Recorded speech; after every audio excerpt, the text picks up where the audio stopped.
창세기 9장 18절에서 23절까지의 말씀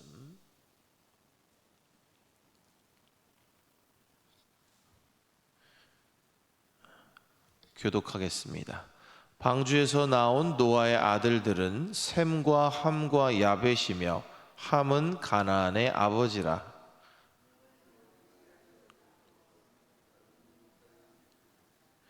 노아가 농사를 시작하여 포도나무를 심었더니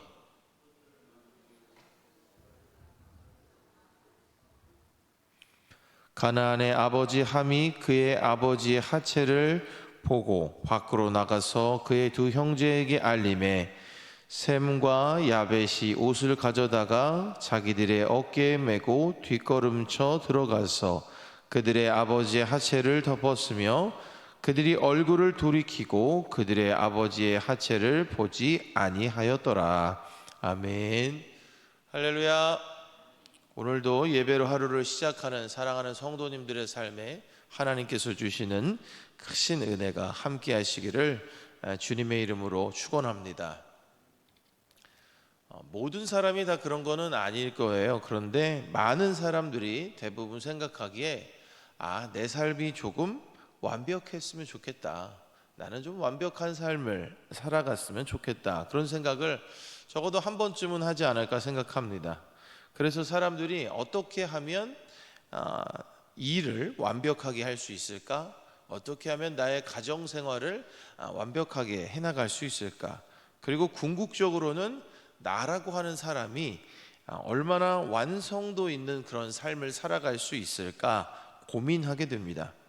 그리고 더 완벽하려고, 더 온전하려고 애를 쓰게 되죠. 많은 노력을 할 겁니다. 교육을 받을 수도 있어요. 그리고 어떤 태도를 개선하기 위해서 수련을 할 수도 있습니다. 어쨌든 사람들은 많은 노력을 통해서 이렇게 좀 나은 삶을, 그리고 그거보다 좀 더 나아서 좀 완벽하게 좀 살면 어떨까, 이렇게 애를 쓸 것 같아요. 그런데 사람들의 이러한 바램과는 다르게 삶이란 완벽할 수 없고 완벽하지도 않습니다. 오늘 성경을 통해 살펴본 노아도 마찬가지였어요. 우리가 노아에 대해서 알고 있는 이제 창세기 6장의 이제 기록을 보면 노아는 당대의 의인이라고 기록하고 있고, 그래서 완전한 자라고 기록을 하고 있습니다. 그리고 또 그렇기 때문에 그 사람이 하나님과 동행하였다라고 기록을 하고 있는데, 그렇게 살아가면서 하나님의 선택을 받았던 사람이지만 오늘 본문을 보면 그 또한 어쩔 수 없이 인간으로서의 한계를 가지고 있다라는 걸 알 수 있습니다. 아무리 대단한 사람이라고 하더라도, 아무리 우리가 보기에 완벽해 보이는 사람이라 하더라도 그 역시 사람이라는 사실을 우리가 잊어서는 안 되죠. 그런 그에게 하나님께서 생육하고 번성할 수 있는 권한을 주시고 땅의 모든 것을 다스릴 수 있는 권한, 아담에게 주셨던 그 권한을 다시 주시자 노아는 농사를 했습니다. 그리고 포도나무를 심었어요. 그리고 그 열매로 만든 포도주를 마시게 되죠. 그런데 너무 많이 마셔서 취해버렸습니다. 자신을 통제할 수 없는 정도가 된 것이에요. 결과적으로 노아는 자신의 옷을 벗어서 자신의 몸을 드러내게 됩니다. 그리고 그러한 자신으로 인하여 자식 중 하나인 함과 그의 아들 가나안이 저주를 받게 되는 상황까지 이어지게 됐어요. 한순간의 방심이 한순간의 실수로 이어지고, 그 다음에 이것은 더 크고 무서운 결과를 초래하게 됩니다. 자녀들의 후손이 하나는 하나를 섬기고 하나는 하나를 부리며 살아가는 게 되는 그런 꼴을 만들어 버렸어요. 그리고 이어서 계속해서 볼 내용들이지만 그 죄된 본성이 이어져서 이 세상의 언어가 여럿이 되고 삶의 터전과 인구의 분포가 전 지구로 흩어져 버리고 마는 결과까지 만들어내게 되었습니다. 오늘 우리는 인간의 한계성을 지닌 노아가 보여주는 잠깐의 이러한 방심, 그리고 실수 하나가 불러온 엄청난 결과를 성경을 통해 볼 수 있는데요. 그렇다면 오늘 말씀을 통해 우리는 무엇을 깨달아야 할까? 첫 번째 함께 읽어보겠습니다. 시작. 모든 인간은 나약하고 한계가 있다는 것을 알아야 합니다. 당대의 의인이었고 완전한 자였던 노아가 하나님의 의뢰를 입고 새로운 출발의 상징이 되어서 이제는 하나님의 기쁨이 되어 살아갈 일만 남았다라고 생각했는데, 오늘의 본문을 통해서 역시나 그도 사람이었음을, 그리고 완전하고 완벽할 수 없음을 볼 수 있었습니다. 사실 그가 의인이다, 그리고 당대의 완전한 자다라고 여겨졌던 것은 그가 정말 그런 사람이어서가 아니라 하나님이 다른 이들에 비해 상대적으로 너는 그러하다라고 인정해 주셨기 때문이지, 실제로 그가 우리가 생각하는 완벽하고 완전한 개념을 이룬 사람은 아니었습니다. 그렇기 때문에 우리는 이러한 노아의 실수를 보면서 실망하면 안 될 거예요. 오히려 우리는 우리 인간이 여전히 이렇게 나약하고 연약하구나, 그렇기 때문에 하나님이 우리의 삶에 꼭 필요한 것이구나 라고 깨닫고 감사할 수 있어야 합니다. 노아가 아무리 의인이고 완전한 자라고 하더라도 하나님을 떠난 인간의 죄된 본성은 가지고 있었습니다. 그렇기에 그러한 본성을 지니고 있는 인간은 하나님 없이는 언제든 그 본성이 드러나서 하나님의 마음을 아프게 할 수 있다는 것, 그것을 우리가 아는 가운데에 우리의 삶을 더 하나님께 맡기고 하나님을 중심으로 살아갈 수 있도록 깨어 있어야 합니다. 사랑하는 성도 여러분, 우리 모두는 내가 어떠한 존재인지를 스스로 분명히 인지하고 있는 가운데에 나의 나약함과 한계가 드러나서 하나님의 마음을 아프게 하지 않도록 우리의 삶을 절제하고 또 거룩하게 구별하는 올바른 신앙을 가져야 할 줄로 생각합니다. 그러면 그러한 우리의 삶의 노력들이 우리를 더욱 하나님의 자녀답게 살아가도록 만들어 줄 것입니다. 날마다 나를 돌아보며 하나님의 기쁨이 되는 모습으로 살아가는 아름다운 성도님들의 삶이 되시기를 주님의 이름으로 축원합니다. 다음으로 오늘 말씀을 통해 우리가 무엇을 깨달아야 할까 한번 읽어보겠습니다. 시작. 한 번의 죄도 결코 가볍지 않다는 것을 알아야 합니다. 노아는 오늘 이 사건의 한 번의 실수를 통해서 그가 아무리 많은 의로운 일, 아무리 많은 대단한 업적을 했다고 하더라도 이 사건을 통해서 엄청난 수치를 당하게 되었어요. 그것도 자신의 자식으로부터 말입니다.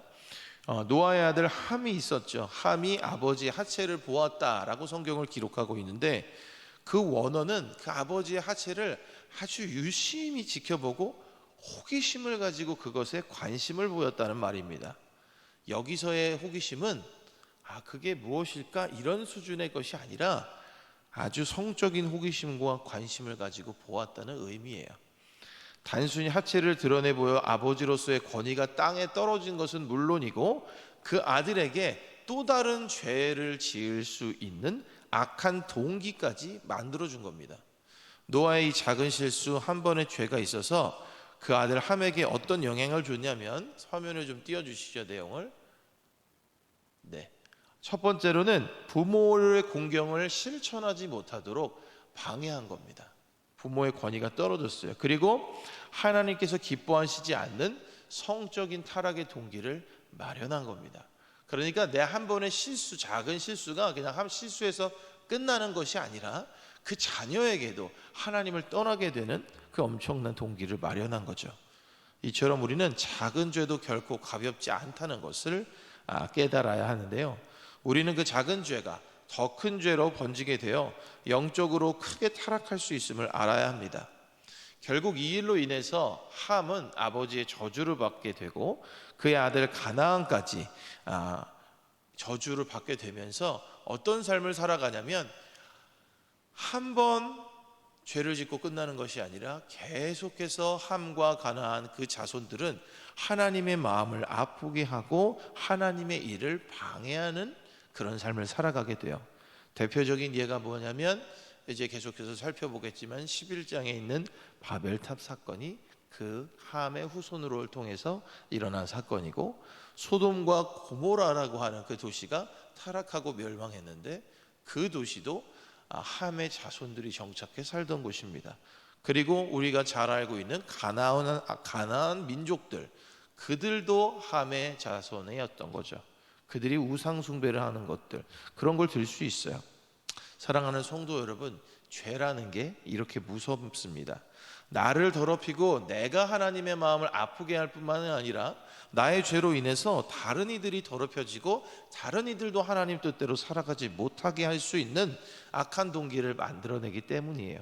그렇게 우리는 하나님의 뜻을 벗어난 죄에 대해서 결코 무뎌져서는 안 될 겁니다.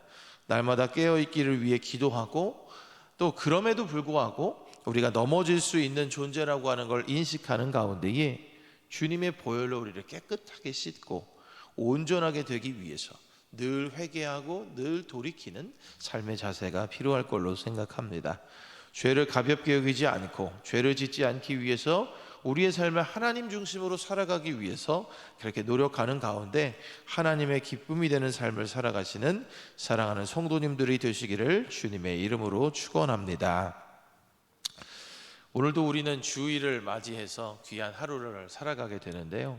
이 하루를 사는 동안 우리는 완벽하지 않지만 우리는 하나님 보시기에 무조건 우리의 삶이 온전히 다 기쁜 것은 아니지만 하나님께서 그렇게 의인이다, 나의 자녀다라고 이렇게 여겨주시는 은혜를 누리며 살아갑니다. 그러한 하루 속에서 우리가 얼마나 연약한 존재인지를 깨닫고, 그렇기 때문에 하나님이 얼마나 필요한 존재인지를 다시 한번 생각하는 귀한 하루가 됐으면 좋겠고요. 그리고 그로 인해서 우리가 하나님으로부터 멀어지지 않도록 깨어 기도하며 살아가는 귀한 하루가 되기를 소망합니다. 오늘도 그렇게 주어진 하루를 승리하며 살아갈 수 있는 사랑하는 성도님들이 되시기를 주님의 이름으로 간절히 축원합니다. 기도하겠습니다. 우리를 사랑하시는 하나님 아버지, 오늘도 생명 주셔서 귀한 하루를 살아가게 하시니 감사합니다. 오늘의 말씀을 기억하는 가운데에 하나님의 기쁨이 되어 살아가도록 노력하는 우리들의 삶이 되게 인도하여 주옵소서. 연약한 우리들을 긍휼히 여기사 노아와 같이 실수하지 않도록 우리 마음에 하나님의 음성을 들려주시고, 또 그 음성을 따라 아름답게 살아가며 승리하는 오늘 한 날이 될 수 있도록 은혜로 함께하여 주옵소서. 예수님의 이름으로 기도합니다. 아멘.